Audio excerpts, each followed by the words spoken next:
అందరికీ నమస్కారం అండి. Happy morning to all. ఈరోజు కూడా ఒక మంచి స్టోరీతోని మీ ముందుకు వచ్చాను. కంటెంట్తోని చూద్దాం అదేంటిదో అనేది.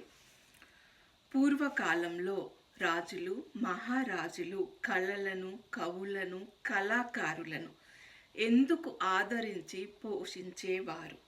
కళలకు సమాజానికి ఏమైనా సంబంధం ఉందా?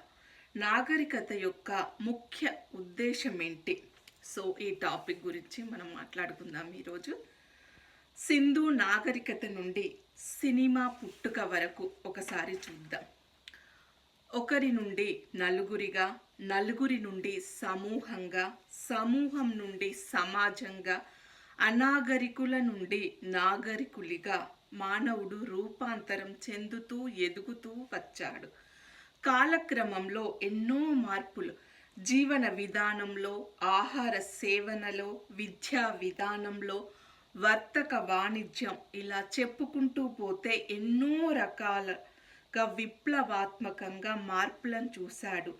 ఇది ఎలా జరిగిందంటే అన్వేషించడం, నేర్చుకోవడం, నేర్పించడం ద్వారా జరిగింది. దీన్ని రాబోయే తరాలకు అందించడం కోసం రాజవంశాలు, ఆస్థాన కవులు, కళాకారులను పెంచి పోషించారు. వారు వీటిని కవితలు, కథలు, రచనలు చేసి భద్రపరిచారు. వీటిని ప్రజలందరికీ తెలియజేయడం కోసం హరికథలు, యక్షగానాలు, చిత్రలేఖనం, నాట్యం ఇలా ఏదో ఒక కళ ద్వారా ప్రజలకు చేరవేసేవారు. దీనికోసం వారు దేవాలయాలను ఎంచుకున్నారు. ఇక్కడ ఆధ్యాత్మికత, వేదాంతం, వాస్తవికతలను, స్పిరిచువాలిటీ, ఫిలాసఫీ, రియాలిటీలను ప్రాణం పోసి ప్రాణ ప్రతిష్ఠ చేశారు శిల్పాల రూపంలో. ప్రజలందరూ కూడా భక్తి శ్రద్ధలతో వాటిని గమనించేవారు. ఇది కాలక్రమేణా రూపాంతరం చెందుతూ వచ్చింది. రాజుల నుండి నేటి ముఖ్యమంత్రులుగా ఎలా పరిపాలనలో మారిందో కళలు కూడా రూపాంతరం చెందుతూ నాటకం, నాటిక, చలనచిత్రం, నేటి యూట్యూబ్, టిక్ టాక్ల వరకు రూపాంతరం చెందుతుంది. ఇది సినిమా పుట్టుక. సో ఈరోజు మనం మన సినీ ఇండస్ట్రీలో ముగ్గురు దిగ్గజాలను చూద్దాం. వాళ్ళు ఎలా ఎదిగారు, మామూలు కుటుంబం నుండి వచ్చి వాళ్ళు అంత ఉన్నత స్థాయికి ఎలా ఎదిగారో చూద్దాం.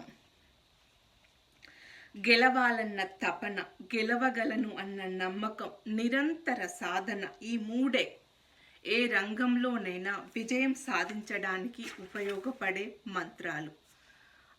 నెంబర్ 1 వ్యక్తి నేను కోడి రామకృష్ణ గారిని తీసుకుంటున్నాను. ప్రముఖ తెలుగు నటుడు, రచయిత, దర్శకుడు. పాలకొల్లులో జన్మించారు. పాలకొల్లు కళలకు, నాటకాలకు పుట్టిల్లు. తన పైన అది ఎక్కువగా పడింది. చదువుకునే రోజుల్లోనే సినిమాలో చేరుతాను అంటే తండ్రి ఒప్పుకోలేదు. డిగ్రీ పూర్తి చేశాక నీ ఇష్టం అన్నారట. దాంతో చదువుతూనే కళలను సాధన చేసి దాసర గారి దగ్గర అసిస్టెంట్ డైరెక్టర్గా అవకాశాన్ని దక్కించుకున్నారు. ఆ సమయంలో సమాజాన్ని బాగా చదివారు. తాత మనవడు సినిమా తనపైన చాలా ప్రభావం చూపెట్టింది.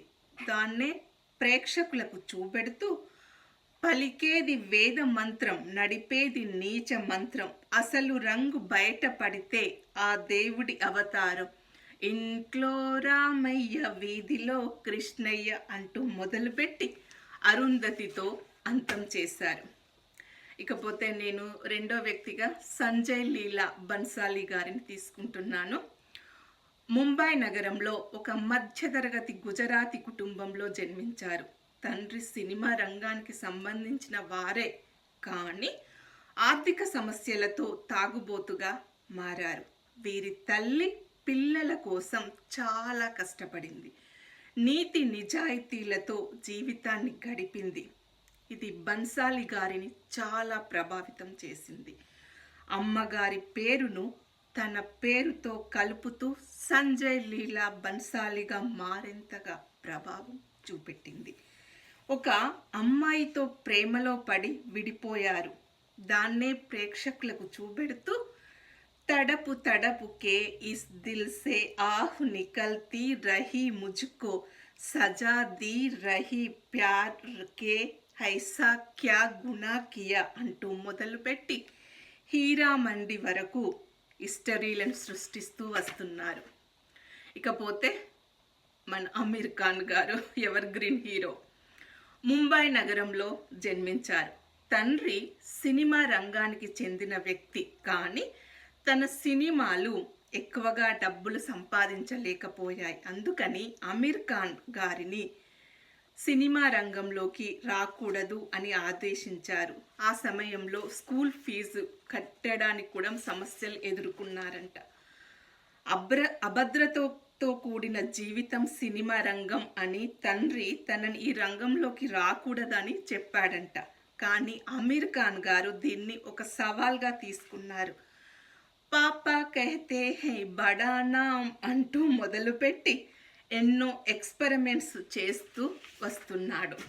సో ఇది ఈ ముగ్గురి సక్సెస్ సీక్రెట్. వాళ్ళ జీవితంలో పడిన కష్టాలనే వాళ్ళ కంటెంట్గా తీసుకొని ఎక్స్పెరిమెంట్ చేస్తూ వచ్చారు. వీళ్ళ ముగ్గురి లోపల కామన్ పాయింట్ ఏంటంటే మధ్యతరగతి కుటుంబం, తర్వాత ఫ్యామిలీ బాండింగ్, పెంపకం అంత బాగుంది వీళ్ళకు, తల్లిదండ్రుల ప్రొటెక్షను, భవిష్యత్తు గురించి చెప్పారు, సమాజాన్ని చదివారు, వీళ్ళు దగ్గర నుండి చదివారు.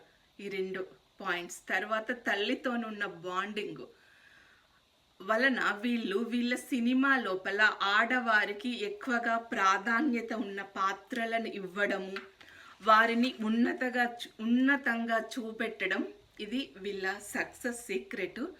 కోడి రామకృష్ణ గారు స్పిరిచువాలిటీని బేస్ తీసుకొని తీసిన ఆయన హిందూ మతాన్ని చూపెట్టినా కూడా ముస్లిం మతంలో కూడా తన మతానికి అనుసంధానం చేస్తూ అరుంధతి మూవీలో కానీ ఇతర మూవీస్లో కూడా చూపెట్టారంటే అన్ని మతాలలో మంచి ఉందని చూపెట్టారు.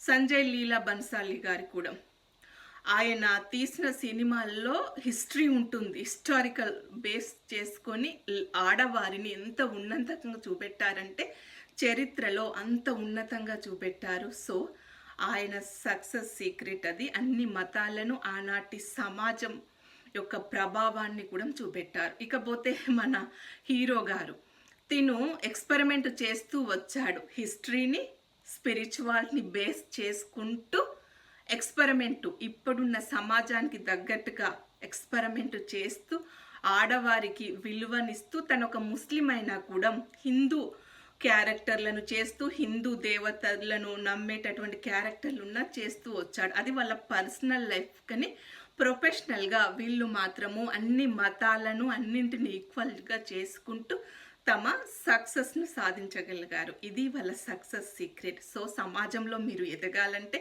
అన్ని మతాలను దృష్టితో చూడండి. అన్ని మతాల్లో మంచి ఉంటుంది. మీరు మీ మతమే అని గిరి తీసుకొని ఉండకూడదు. మంచి ఎక్కడ ఉంటే అక్కడ తీసుకొని వాటిని మీ జీవితంలోకి అన్వయించుకోండి, విజయాలను సాధించండి. ఒక విజయం సాధించిన తర్వాత మీరే ఐడియల్గా ఎదుగుతారు, మీరే రేపు సమాజాన్ని నిర్మించబోతారు. సో కాబట్టి అందరూ ఇది నేర్చుకుని జీవితంలో ముందుకు పోవాలని కోరుకుంటున్నాను. అందరూ బాగుండాలి, ఇందులో నేను ఉండాలి. Thank you so much. Me